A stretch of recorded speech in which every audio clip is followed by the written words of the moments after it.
Hello, this is Joyce Banbury with the I can't talk today. Thrift and Pick Country Style and Thrift and Pick for Profit. And I've invited a friend along today, and this is Pokemon Pikachu Pillow, which I got at a thrift shop about a week ago, I think, at one of my visits, and he was 50 cents. And I have him up on eBay right now for $29.95 auction with a $45 buy it now, and I think I have free shipping on it, but I'm not sure. I looked at comparables, and they were in the $40 range or something like that, so that's where he's at. And he was so cheerful and happy, I thought, well, why not just start with him today, because he'd brighten up anybody's day, wouldn't you think? So now I'm going to lower my camera a little bit here and get it to where we can concentrate a little bit on the rest of the hauls, and we'll tell Pokemon Pikachu that he can go rest and wait for some happy buyer to pick him up and take him home and be thrilled with him. What do you think about that, huh? And then I remember I talked about going to an estate garage sale this weekend. I went over the last day, which was Sunday, and everything was going to go. So I went over and made a little pile of jewelry, and I said, how much do you want for that? And she said $3, and I said, okay. And then, of course, I bought a few other things that I got inexpensively, comparatively speaking, too, because everything was either going to be divided among thrift shops or somehow gotten rid of. They weren't going to keep anything. So in that pile of jewelry, there was this lady's Bulova wristwatch, and it had a 14-karat gold case. The band was 12-karat gold filled. It was not in good condition. It was badly worn. The watch worked, but the crystal was pretty scratched up.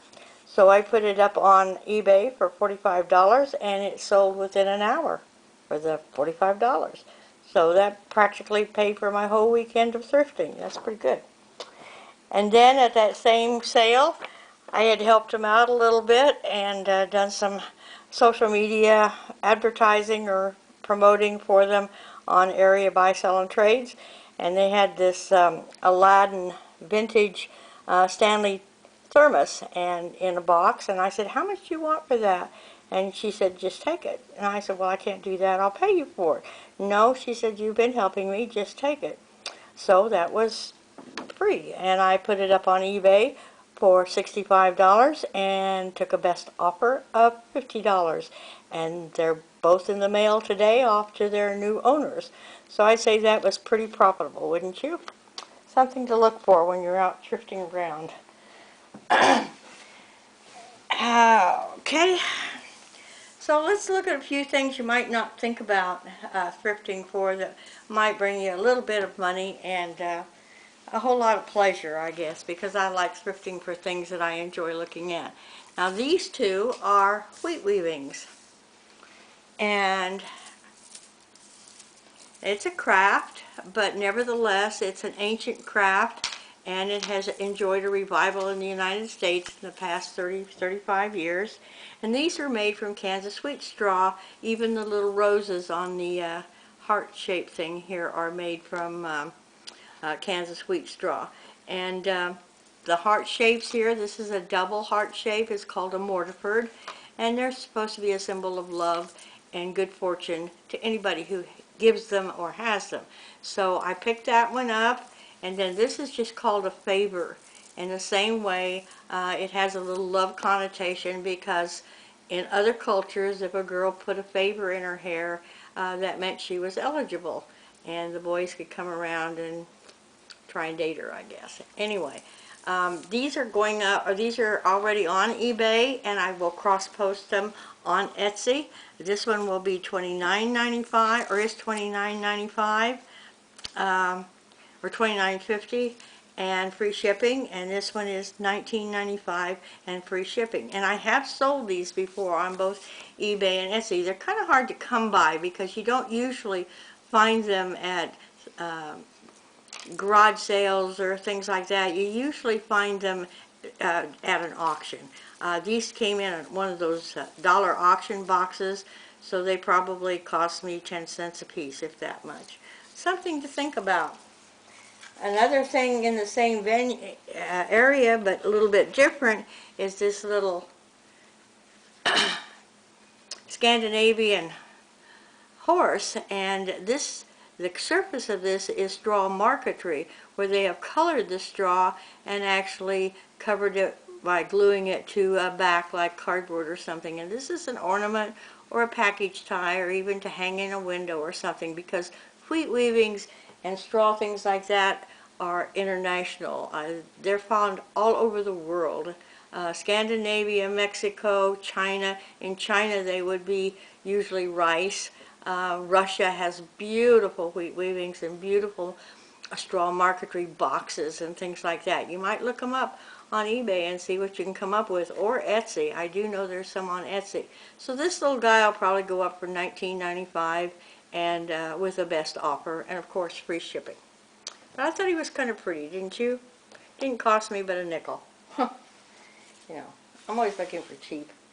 And this is also already up on eBay. And I just really like the look of it. It's crewel. It looks to me like it is not a pattern or not a sampler, but somebody's rendition of a farmhouse and a sleigh and a rather odd-looking horse, very primitive or folk artsy, and some outbuildings, and the trees are really unusual.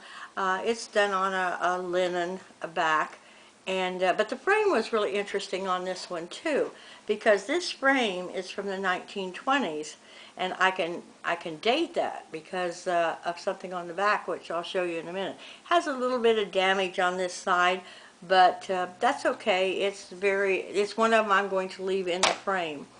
And on the back is this little clip to hang, and it's Buzza, B-U-Z-Z-A. And if you look that up on eBay, you'll find a lot of frames very similar to this, and they've got sayings in them, and they've got pictures in them, and most of them are from the 1920s and maybe 1930s, but most of them are from the 1920s. So this particular frame I'm leaving on here because of its age and because of its history, and because I think it fits the crewel work very well. I like the looks of it. I've got it up for $29.95 auction and $45 buy it now.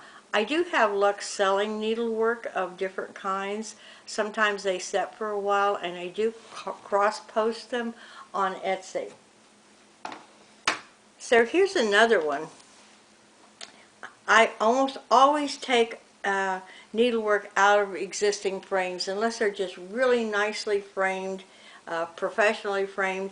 I just take them out because I don't like the frames. The frames are always expensive to ship, and if they have glass in them, they have to be packed extremely well in order to get there. Now this particular one I took out of the frame, and it had a cardboard backing, and the cardboard had gotten wet, so it bled through a little bit, but with a little bit of elbow grease and some stain remover, I managed to get the stain out. I did not wash the entire thing. I just cleaned the corner of it. I will trim this up a little bit, but it is a pretty, the colors are very pretty. It would make a beautiful gift, or to go in somebody's bedroom or kitchen or living room. And it says, "A true friend is a gift of God." And don't pass these by when you see them, and if they're framed elaborately, just take them out of the frame if they're cheap enough. This cost me $1. And I left the frame there. I said, I don't want the frame, I just want the picture. You can have the frame. And this was at the thrift shop. So I did press it. I will trim it up a little around the edges. Probably $29.95 on both Etsy and eBay. And then this one is older, and it was really kind of sad the way they had it framed. But once again, I had a reason for liking it, and that was because it is the child's nighttime prayer, and it's a different version than some of us were brought up with. If you'll recall, it used to go something like, "Now I lay me down to sleep. I pray the Lord my soul to keep. If I should die," come on, people, "before I wake, I pray the Lord my soul to take." Now, come on, what child should be saying that prayer? So I didn't teach my children that prayer. But this version has the little angel who's looking over the prayer, and the prayer is, "Now I lay me down to sleep. I pray the Lord my soul to keep. Guide me safely through the night, and wake me with the morning light." And I think that is so charming, and it's really nicely done for a cross stitch. Very nice fabric. Pretty clean on the back. Somebody really knew what they were doing. It's very vintage. I don't know, probably even as early as the 1930s, as late as maybe the 1960s. It was on a piece of cardboard, and it was taped with masking, kind of a masking tape or something. I don't remember. Kind of gross. And paper tape. And so I took it off, and I'm not going to trim this up too much because it is so close to the actual print. And if anybody wants to reframe it, they're going to want to turn it. So I want to make sure that they can have enough fabric to turn it without spoiling any of the pretty part of the print. Once again, it has a little stain up here in the corner. I haven't tried to take it out yet. I might. It's not enough that I'm going to worry about too much. It might even add to the look of it because it's quite old. Never, never mount fabric things on cardboard, because if it gets a little wet, the cardboard will bleed through, or paper or anything that's brown. It does bleed through. And this will probably go up for $29.95 with free shipping. It doesn't cost anything at all to ship on both Etsy and eBay. Okay, now these are little made in Japan, I'd say pickle forks or hors d'oeuvre, can't talk today, forks. They're stainless steel. I don't know what these are made of, if they're celluloid, I couldn't smell them, or if they're plastic or whatever, but they were made in Japan. I don't have the top lid to it. I wish I did, but I'll probably put these up for $24.50 as without the lid. It says $3 on here, but I didn't pay that much. This again came from the sale over the weekend, so it cost me 50 cents. And this is a pretty little box. It has a pretty top on it, and kind of a gold look all the way around. It was not in this condition when I bought it. It was very damaged, had a lot of black showing, and particularly on the inside, this was not nice. I have a product I call Gold Leaf, and it has a it's actually gold, and it adheres to a surface. So I put this on here, and then I wiped it down to give it a little bit nicer look to it. It still has a little bit of black showing through and everything. I will disclose this when I put it up on eBay. I will make sure that they know that it has been resurfaced. And I did not do this part of it, but I'm debating whether I will or not. But the top of it looks kind of like Black Hills gold inlay. I don't know what the different things are that are inlaid. Made in Japan, probably 1950s, I would say, or 60s at the latest. Has a nice little music box in it. Works. Didn't even have to WD-40 it. Don't know what the song is. Maybe my husband will. He was the music teacher in the family. And now this was kind of one of those, wow, you know, you always want to find, don't you? I bought 2 purses at a yard sale, not this last weekend, but the weekend before. Now, one was a Coach, supposed to be. The other was a Vera Bradley. And I thought, you know, I don't know if that's a real Coach bag or not, but it really is made well. It was very dirty, and but I knew it was canvas, so I knew I could clean it up. And so I brought it home, brought both of them home, and you know, I went online and I looked at all the things to look for in a true Coach bag, and cleaned it all up, and it came out very nicely. It cleaned very nicely. These were 50 cents a piece. Has the Coach tag here. Has a zipper pocket on one side if you want to put your billfold in it. And then it has a slide-in pocket on this side. Interior is just immaculate. Handle is very nice, all leather. This is real leather. And the interior has the Coach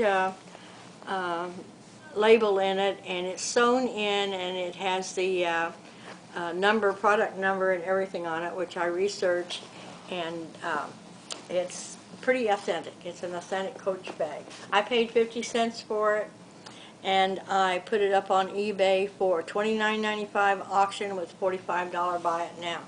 I might be able to get more out of it, but to be quite honest, for 50 cents, if I could get either $30 or $45 out of it, I'd be thrilled. So this is one of those things that just kind of falls in your pocket and you're thrilled with.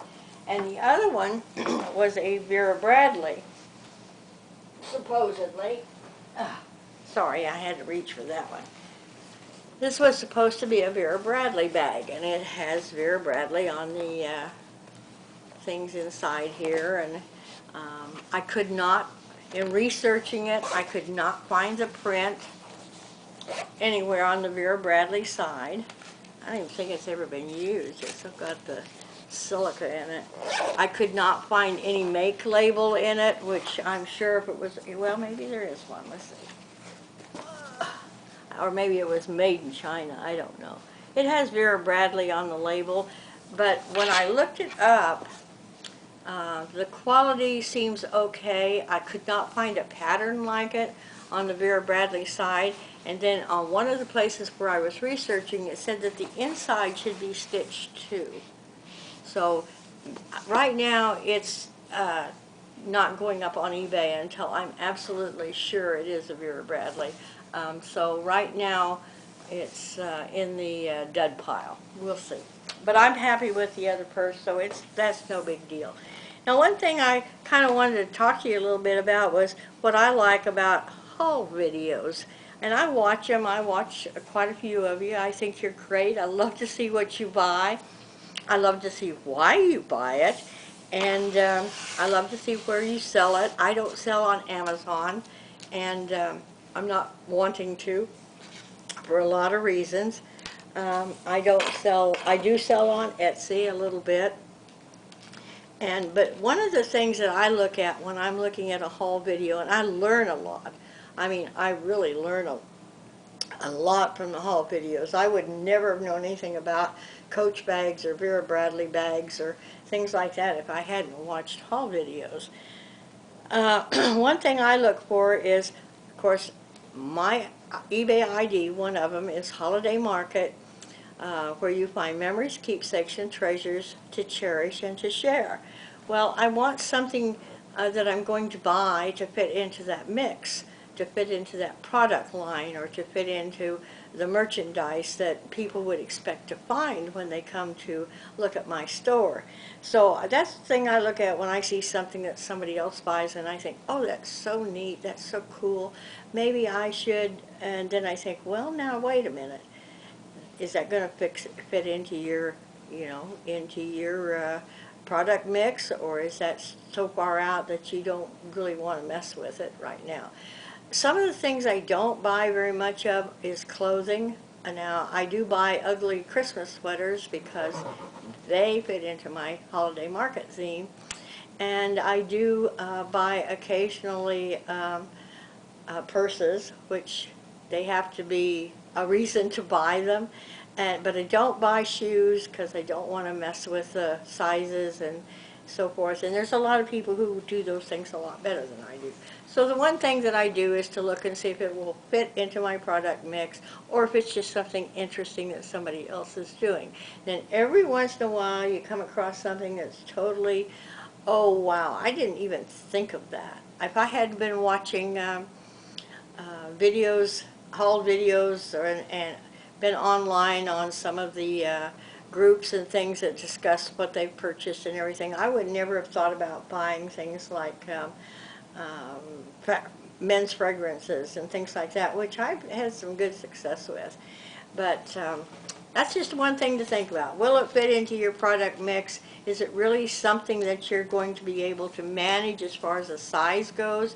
I don't buy large size things because I don't want to pack them. So most of the things that I buy are fairly easy to pack and ship. And everything always goes through the U.S. Post Office, and a lot of my stuff goes priority mail. So it all has to fit into that mix and into that cost factor for people who are buying it. So here's three more little things that I got in that pile of jewelry that I got the watch in for $3. I really like the looks of this. I thought this was quite attractive. It does not have a signature on it, but even at that, it's very pretty, very, very mid-century and interesting in that fact. It has the screw-back earrings, and I like glitter. I mean, gee, I really like glitter. I don't wear it, but I like it. So probably $24.50 on that was the best offer.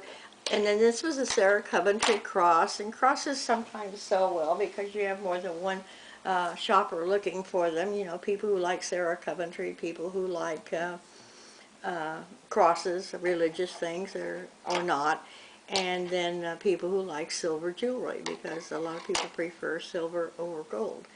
That'll probably go up for $19.95, give or take, and with free shipping, both of them. And then this was also another one that is not special in that it's got a signature on it or anything, but it's an enamel bracelet from mid-century, and it has a nice gold look to it. Gives it a very sleek look.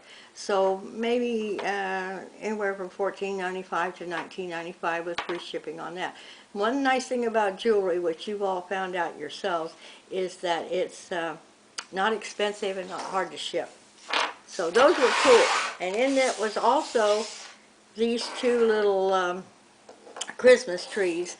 And I buy Christmas jewelry just inexpensively if I can get them for $0.25 a piece or 50 cents a piece, because at Christmas time I send out a lot of merchandise because people buy a lot of Christmas from me. And when I do that, instead of putting in a cookie cutter like I've mentioned that I do, I'll put in a little Christmas pin. And I make sure that it's probably appropriate. I don't put in religious pins or anything like that. Just something cheerful and happy. So that's probably where these two pins will go. And I'm going to wrap up this video, but I want to talk to you a few minutes about the next video that I'm going to do, which isn't going to be a haul video in the pure sense of the word. But I have a project that I started years ago, probably, once again, more years than some of you were born. And it's called a heritage tree, or heritage Christmas tree. And it might be a project that you would be interested in for Etsy or for a gift for your own family or something like that. And it's a way to repurpose jewelry. I go to a lot of sales and auctions where there's tons of old costume jewelry and no real reason to have it. Nobody wants it. It doesn't have enough style or fashion or reason for buying it. And we started making these trees a lot of years ago because I had family jewelry that I didn't want to wear and knew I never would, but I wanted to keep it so that I could think about it and look at it. Some of it belonged to my mother, my sister, and places, people like that. So we created this tree, and it's been real precious to us. And it occurs to me that maybe it would be a good way to, like on Etsy, for example, to repurpose jewelry if you suggested it to people or something like that. So that's what my next video is going to be about, and I think I'm done for today. Probably went longer than I wanted to. And thank you so much for watching. Please like my video. Please like us on Facebook, and happy thrifting. Bye-bye now.